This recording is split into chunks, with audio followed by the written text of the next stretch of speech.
Hi, this is Reed Hamilton here, and I will be demonstrating a string of user input converted to Morse code via this LED light for Project 1 in Software Engineering for Real-Time Embedded Systems. Let me just go over the circuit that I built real quick. What I have here is Arduino Uno controller. I have connected this built-in LED pin, which is pin 13, to one end of a 220 ohm resistor. That other end of the resistor is connected to the LED light, the long end, and the negative end of the LED light is connected to the ground pin on the Arduino controller here. So that's the basic setup, and this is a breadboard. What we're going to do for this demo is enter in hello world and see if that executes on the controller. I have written out here so we can follow along hello world. This might be tedious, but I just want to prove that this works.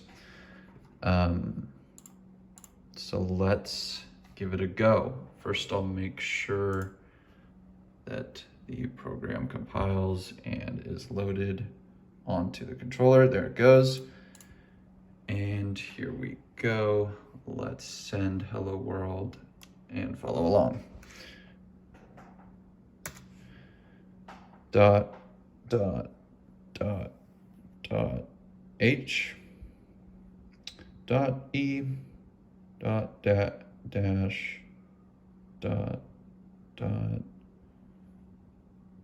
dot dash dot dot. There'd be 3 dashes here. Cool. Space. Pause. Dot dash dash. 3 dashes. Yep. Dot dash dot dot dash dot dot dash dot dot. Cool. Hello world. So there you have it. And now I will do the exit character here. Enter that. Now the program should have exited on the controller, so now I cannot type in hi and send it, and nothing will happen because the program exited. Cool. Thanks for watching.